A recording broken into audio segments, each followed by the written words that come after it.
A few nights ago on stream, I watched a little bit of a video called I Got Divorced Over Yu-Gi-Oh! And I went into it, like lollipop and spinny hat, thinking it was going to be like good, silly fun. Like I thought it was like an exaggeratory title where he was telling a story about how his wife walked in like Seto Kaiba and ripped his blue eyes, and then he said, "Enough is enough. We'll play a shadow game to decide the fate of our marriage," and then they divorced or something. But the reality is, it's a very honest and open look at an unhealthy relationship, and it's one that I went back and finished the video for and have been thinking about since.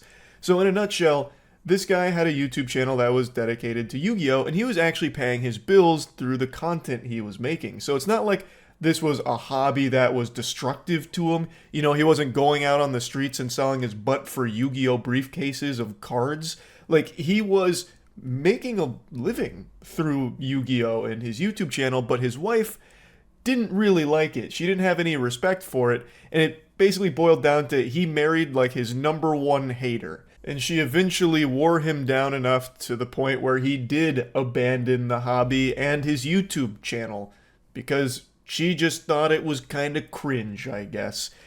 Like, I'm not saying in every healthy relationship your partner has to, get into whatever hobby you're into, but at the very least, the bare minimum is being understanding and supportive of it.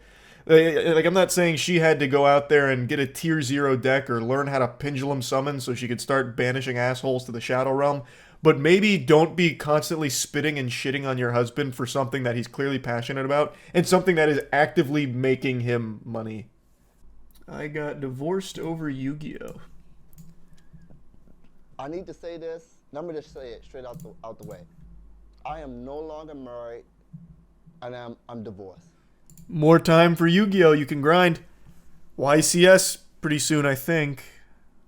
Can't remember when the next YCS is. But you got so much time now. When I met this woman, and I told her about my Yu-Gi-Oh! Stuff, she hated it. She didn't like it. She said that, hey, you could do something better with your life. You should go back to school. All right, I hate that. Man, just let someone have hobbies. Like, who cares? It's not hurting anyone. Not hurting you. It's nerdy. Sure. Who cares? It's a hobby. I bet she had stupid hobbies too. Everyone does. I said, you know what? Maybe she's right. And you know what I did? I sold all my equipment. I sold my YouTube channel. Whoa. I sold all my camera stuff. I'm like, you know what? Maybe it is time to move on. Maybe it's time for me to do something better with my life. Not knowing that at that time, what I had was very special. At that time, something that I chose to do, YouTube, I gave it up because someone said, hey, you know what? Maybe it is time to move on. You got to do something better with your life. There are times where someone's hobby is detrimental to them, whether it's financially draining or mentally draining. Like, that is a problem, and that's where you'd come in and say, like, hey, maybe it's time we look for something else, try a different path, and move on to something else. But that's not the case here. This guy had a channel, and his YouTube and Yu-Gi-Oh! Hobby were helping sustain him and pay bills. So her coming in there, fee-fi-fo-fumming around, marching up to him, saying, like, you gotta move on, makes no fucking sense. Like, that's so stupid. Just basically saying it's time to grow up. This is a children's card game. We don't do this as adults. It's time you be a real man, a real adult, and start doing crypto scams. Like, it's just silly. And she's no longer here. And this problem persists. She told me at that time, hey, you want to meet my mother? You need a car. Because I didn't have a car at the time. I was doing YouTube. I was working from home. I didn't need to drive anywhere. Chasing the dream. Yes, YouTube is what I did for a living. It's how I paid my bills. And I was street performing also. How did I street perform? I just catch the bus 20 minutes down the street, played my horn, went home. I never needed a car. Even though I explained to her, this is what I chose to do. Why did she even come into your life then? It sounds like she didn't respect your hobby. She didn't respect your drive, your passion, or anything. Why the fuck was she even here? Just to completely change you? That's sad. There's definitely a limit too. Like, if you're obsessed with a hobby and it's actually a detriment on your life, which it doesn't sound like it was for him, then I can understand someone coming in and be like, all right, look, maybe we need to reevaluate this. Maybe, collecting fucking I don't know, jelly beans and putting all your money into antique jelly beans is, taking its toll. Maybe we should look at other things so you can get out of the house. You can start, finding something else. I get it. But it doesn't sound like it was to that point here. This is just sad. I imagine the channel was generating income. He just said he was paying his bills through YouTube and street performing. So he was making money. He was perfectly sustaining himself. At least that's the impression I get. She was probably embarrassed to tell her friends what he does for a living. Well, then don't be with him. If you're embarrassed of your significant other, why are you with them in the first place? That's on you. If you don't respect them, don't be with them. It's bad for both you and the partner. I feel like this probably happens a lot, although I've only seen it happen to one of my friends once, where he got with a girl that just really didn't like anything about him. Well, what are you doing there? Why are you choosing to be with this person if the goal is to change everything about them, to turn them into a blank canvas for you to paint on? That this doesn't make sense. Find someone that's more compatible with the things you like at that point. Like in this case, she comes in and she just doesn't like any of it. You're going to flush Yu-Gi-Oh down the shitter. You're going to go back to school. Honestly, it sounds like a mom that's trying to discipline their kid. Like, all right, no more Xbox. We're unplugging the Xbox and you're going to go to school twice as much now. Somehow. We're going to find extra school for you to go to. It's just so fucking toxic. This guy was doing just fine. He was providing for himself through his passion, through his ambition, his hobbies. But it didn't fit what she thought was acceptable. So she goes in there and tries to force him to do all of it, and unfortunately succeeds, where he does abandon his hobbies and his passion for her, for this relationship. And that just shouldn't have been a sacrifice that he was forced to make for the sake of the relationship. He didn't need to tribute summon his hobby in order to get his wife's appreciation for what she believes is an acceptable idea for an adult hobby. It was making money, it was paying his bills, and it's something he loved doing. Why change that? There's really no good argument I can think of for it. Sounds like she just hated Yu-Gi-Oh! She must have been more of a Digimon gal. So, she hated those cards. She literally cried because of those cards. And people say, hey, priorities, man. It's your wife, or, you gotta do what you gotta do.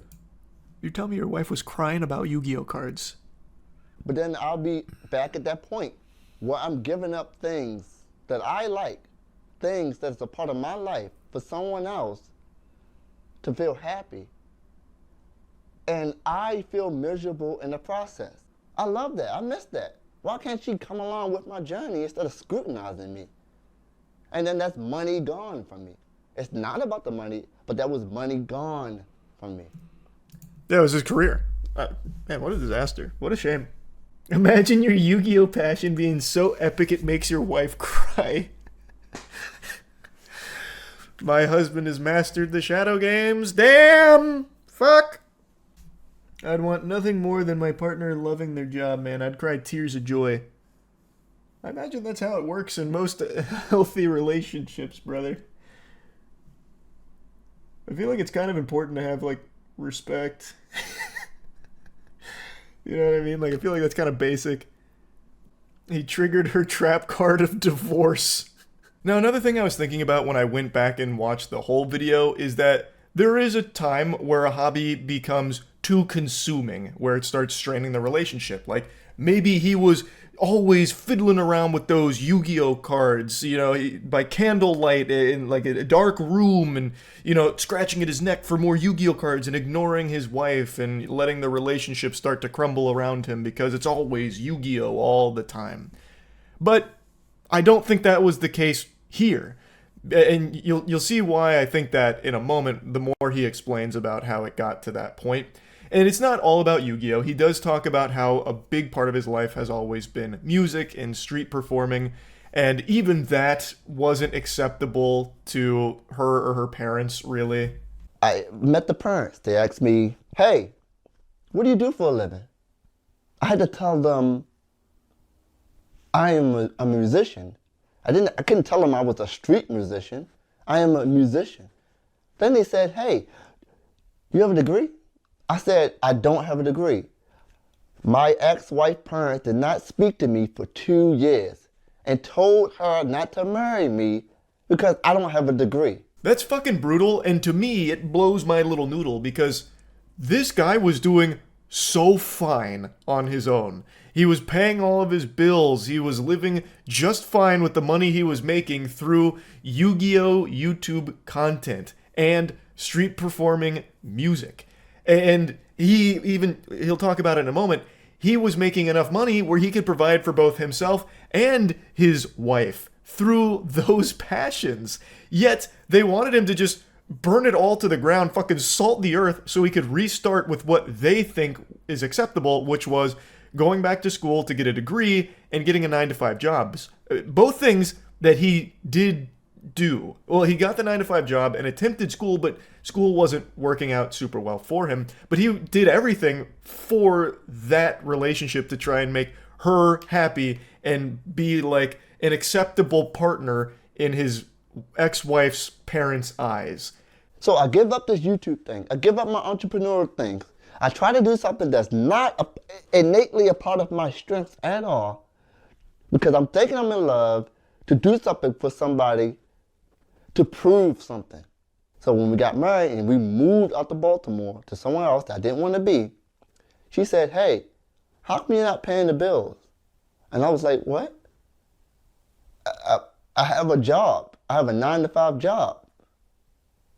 I don't make enough from this 9-to-5 job to pay all these bills. Before then, I could street performing in YouTube. I made enough money off of that to pay the bills. Now I'm working 9-to-5 all day long, and that's not a complaint because there are people who do that. But I had something that most people wish they had. He's right. He had the dream job. He literally had the wet dream most people wish they had, which is their hobby, their passion, being able to sustain them. So they don't have to do something that makes them miserable just to survive.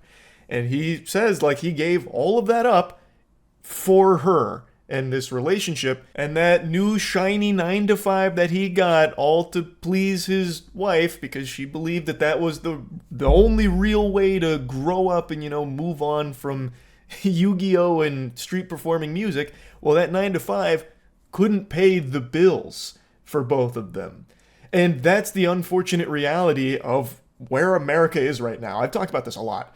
The normal salary you make at like a 9-to-5, you can't fucking live off of that in like a 2-person household. That just, it's impossible. Things are way too expensive, especially in certain locations. It's just not happening. It's an absolute shame. It's a fucking crime. I'm not going to just rant about that. I've done that plenty on stream. He had a job that could do that. Like, he had a job people kill over. And she just didn't like it. Found it cringe, I guess. Wasn't proud of his hobby and that job that was making him money. So forced is the wrong word because he mentions as well, he made the choice. He ultimately chose to get rid of all of that for her, but she was pushing him to do it. And now he's miserable with this 9-to-5 and she's not happy because that 9-to-5 isn't able to pay all of the bills. She says, hey, you need to find a hobby. I'm like, oh, let me play Yu-Gi-Oh! Again. So, last year, I start my channel up again. I buy my channel back from Java. Like, oh, she gave me the okay to go into a hobby. You know what she said? You're spending too much time playing those cards. She says, why are you into those cards so much? I said, hey, I need to make a video about something. After selling everything and starting over, he does eventually get back into Yu-Gi-Oh! To a certain extent where he picks up the hobby again, but his wife still just hates that the hobby he picked up was Yu-Gi-Oh! And YouTube. So he goes on to say how she just really didn't like it. That's when he gets into saying how she would like actually cry over Yu-Gi-Oh! And that's where I was saying, like, if it was completely consuming his whole life where he was ignoring her and everything in the relationship was starting to just dwindle because he was too preoccupied with Yu-Gi-Oh!, I'd understand it. But from what I'm seeing and like going back to his channel, it doesn't seem like that was really the case. He was talking about how since he'd been away from the game for an extended period of time, he needed to relearn it. He needed to catch up on all the new things with Yu-Gi-Oh! So he could make content around it. So he'd be able to be knowledgeable on it, which is perfectly understandable, I'd say. And it doesn't seem like he took it to an excessive degree. It's his passion, it's his hobby, it's what he wanted to do, and it's what he was doing, so he wanted to get back to it. He recognized just how much of a gift being able to do that and make money off of it was, and he wanted that back. So he was getting back into the hobby. She still really hated it. One thing led to another, and now they're no longer together. And it seems like the big reason is because of Yu-Gi-Oh! The deeper issue is that she had absolutely no respect for his passion, and she wasn't supportive and seemed like was embarrassed of him. So it's two people that should have never been together in the first place. He gave up everything he loved to try and make her happy, but she was never really happy with the man that he actually is. So it's just very incompatible, and they tried to make it work, and it didn't work. And both people, I think, were not happy as a result of the relationship. Hopefully going forward they both find better partners. Hopefully this guy's starting over on his YouTube channel. Luckily he was able to buy it back. Hopefully he is able to find that success that he once had. And yeah, just kind of wanted to talk about it because I just found it to be one of the more honest videos I've seen on the platform about a subject like this. So yeah, that's really about it. See ya.